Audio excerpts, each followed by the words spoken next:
Last night, Team USA had their first exhibition match gearing up for the 2024 Olympics in just a few weeks. And just a few days ago, when practice officially began for Team USA, Anthony Edwards had this to say about being the alpha on the team. One option. Yeah. I mean, y'all might look at it differently. I don't look at it differently.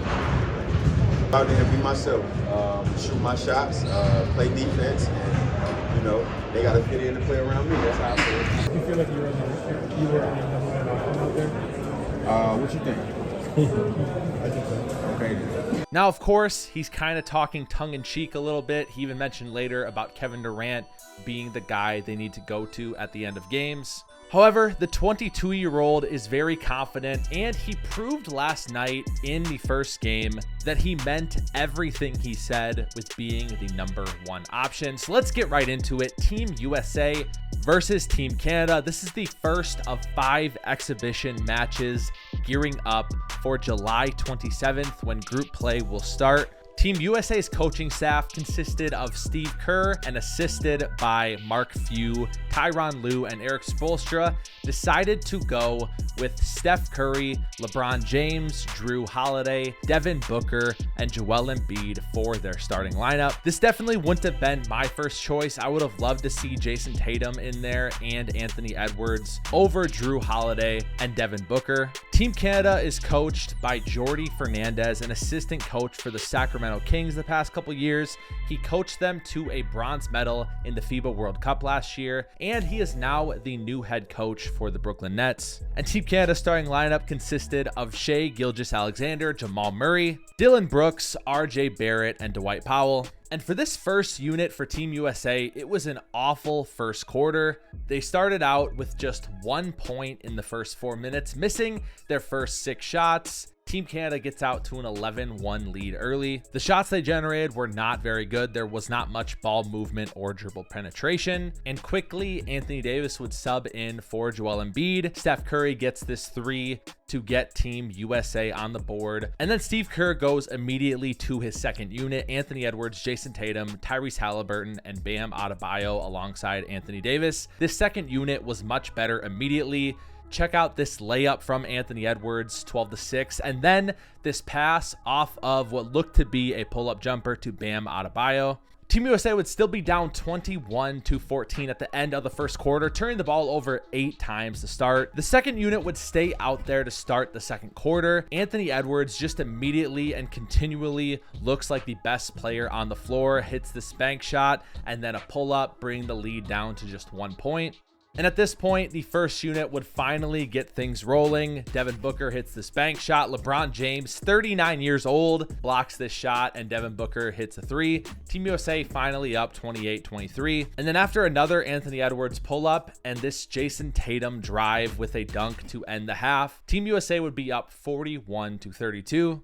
In the second half, Steph's 3 here puts Team USA up 13, 50-37. And then the most iconic play of the night would occur: a Stephen Curry lob to LeBron James. These are 2 of the best to ever do it, and it's the first time they have ever played together in their long careers. In 2016 in Rio, neither one of them would be on the Olympic team, and same with 2021 in Tokyo. And afterwards, you can see Steph and LeBron. They're super excited to be playing together. You love to see it. I'm happy it finally happened. But we have to talk about Joel Embiid. He fouls out in just 12 minutes of play. In these FIBA 40-minute games, you only get 5 fouls. He's got to figure it out. He gets this unsportsmanlike conduct about 40 seconds before he fouls out. And Joel just has to learn to play together with guys of his caliber. It's almost like he was playing out there like he was still the number one option.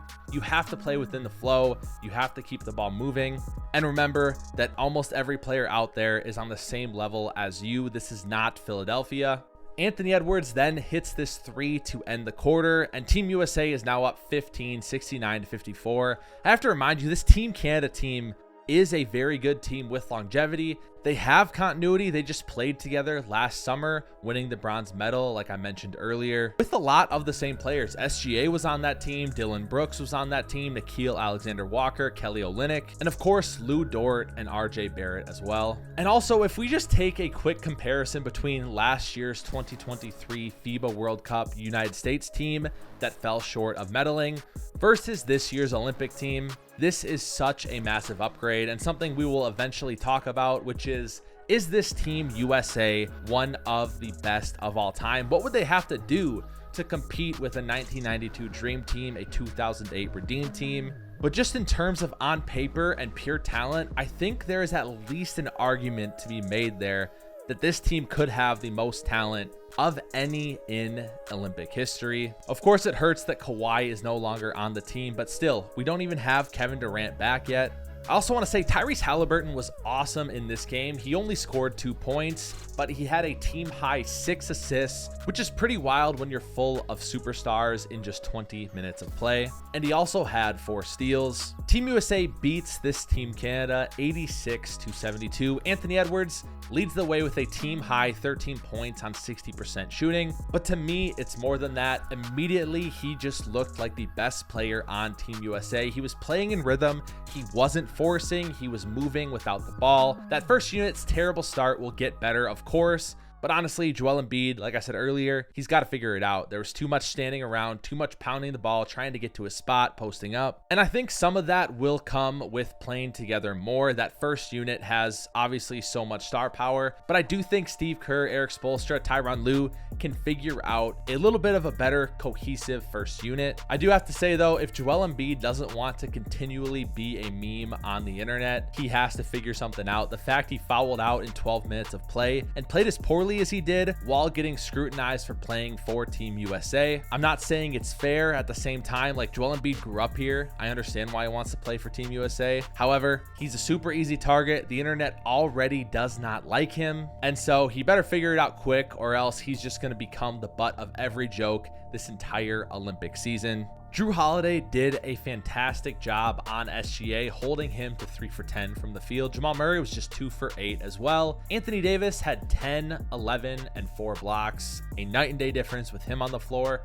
versus Joel Embiid. Team USA's next exhibition match will take place against Australia on July 15th. They have a couple of NBA players, Josh Green, Dante Exum, Josh Giddey, and Dyson Daniels. And then they'll face off versus Nikola Jokic in Serbia on July 17th, South Sudan on July 20th, and Germany on July 22nd. We're currently just a little over 2 weeks from the beginning of Olympic group play. And guys, we are going to be covering the Olympics from start to finish here. We'll be making videos about Team France, who I said this in my Cooper Flag video from yesterday, I really do think has a chance to win gold. Wemby and Rudy Gobert are terrifying together. And then you have Giannis, who's carrying Greece to these Olympics. Of course, Nikola Jokic on Serbia. I think the biggest question though with Team USA was, were these players going to be able to play together? And initially it looked awful, but with that second unit, it started to look a lot better. That first unit picked it up. And so I have a lot more confidence, even though it's just one exhibition match, that Team USA